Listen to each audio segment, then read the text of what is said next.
My name is Lenny Basson. I'm the operations manager for Asner Iron and Metal Company in the greater Kansas City, Kansas area.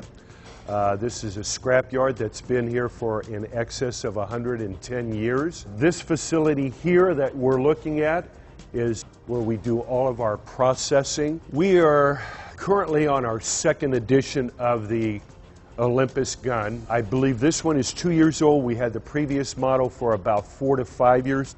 It was still operational, the first gun. The only reason we changed was the newer model had an enhancement of a library. They have a fantastic service department. We've had to send it in under warranty before. We get a loaner gun, so we're not dead in the water. Without the gun, I'm not going to say the operations would cease, but we put a lot off to the side until we get that gun back. The gun is imperative to this operation. The gun takes all the question out of it. At the beginning of the day, we start to receive product in, and we get everything in from pallets to banded material such as this. We'll take the analyzer, we'll just do a quick test on the material.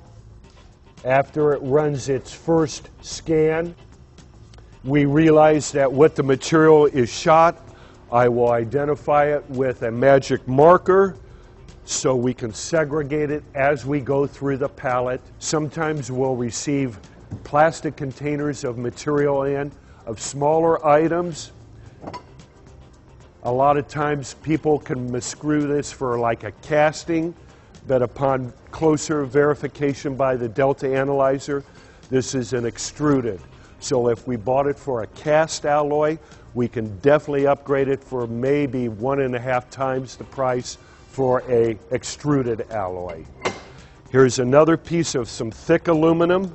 The gun shows that this is 60-61 exact, so you sort of have a checks and balances within the analyzer itself.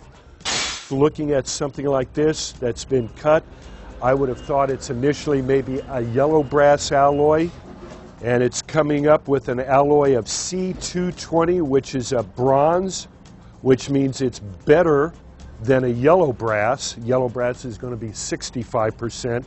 This reflected 84%, which this can go to a red brass, consequently reaping a better reward for it.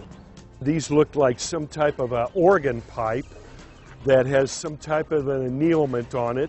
So as the gun is tracking, it says no grade, but yet it shows the chemical breakdown, the second line item, SN, which is tin, has got a very, very high content, almost 44% the analyzer is saying.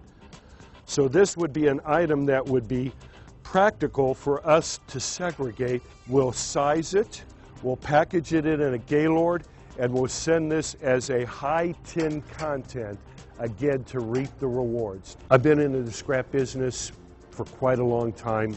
It used to be the tool of the trade was the magnet, which is still a reliable instrument. But this is what we base everything on pretty much.